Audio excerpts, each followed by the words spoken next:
Hi Barnes, video response as promised. I've got to be honest, I've tried this video several times now and I've not quite got the response from me that I kind of want.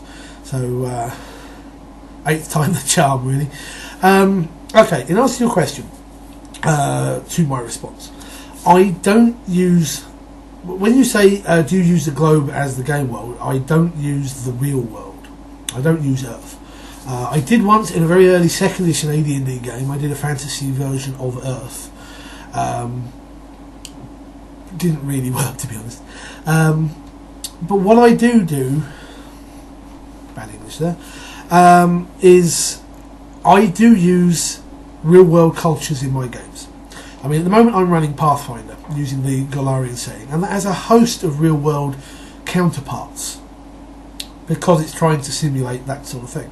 But I'll focus on a homebrew setting that I'm writing at the moment. Normally when I do a homebrew setting, I do a huge chunk of a continent, and I make sure that I include an Arctic bit to the north, there's a jungle and desert to the south, I make sure that there is a fairly lengthy section of coastline, and I make sure that I've got all the various terrain types in the way, so I can use whatever I want. For my current homebrew that I'm writing, I've decided to screw that, and I'm trying to focus on a small area. I have a city, and I have the surrounding probably a couple hundred square miles, and various sites of adventure in that. But the way I've done it for the races is I have listed all of the human cultures that are, let's say, currently discovered and interact. And they are the Byzantine, who are the dominant Western European style culture. They are, the way I look at it, is medieval Germanic. Yeah. There are the horse lords, who are Mongols. Beyond them, there is the Jade Empire, which is what the Byzantines call it. They're basically the Japanese. I haven't managed to fathom out a Asian-sounding name for them as yet. There are the Indus, which is your Indian subcontinent culture, mainly where monks and all that sort of thing come from. And there are Samites, who are the Middle Eastern / Arab / desert dweller people. And those are the human cultures, and they are stereotypical of those cultures at certain points as we would see them in the real world.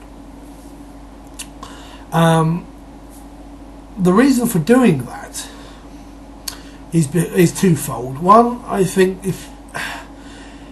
if you can't describe a character by skin colour, like you say, and I don't know whether yours actually extends to culture as well. You couldn't say, oh, he's Arabic, you know.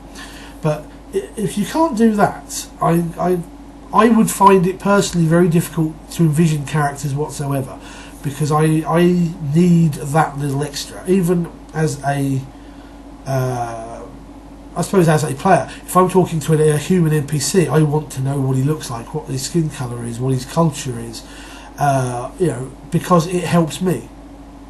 And the second one is, I think it's it's a lot easier for players to get their heads round a culture that they're going to play if they have an idea how it works. They know what it was in our world and they can transplant that across. Even if they play it somewhat stereotypical, I think that helps. Also, because I don't think anyone, I know I certainly couldn't, but I don't think anyone can create a human culture from the ground up without drawing upon other sources. I'm sure someone out there will respond and go, but so-and-so an author did this in his books and it's completely brand new. But I don't think that it's possible to create, you know, a human culture from the ground up. Even the, I mean, let's face it, even the demi-human races, you know, dwarves are Scottish, and, you know, the elves are, you know, they're either the haughty, high elves, or, you know, or the down-to-earth nature Celtic-style wood elves, whatever,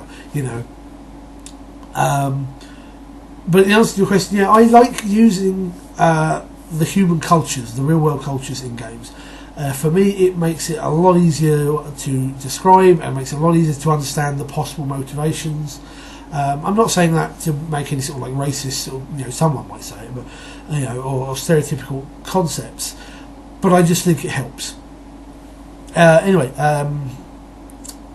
my mind's got a little bit blank on that now. If you've got any further questions or anything, let me know, and I'll see if I can expand upon something a bit further. Until next time, take care, good gaming.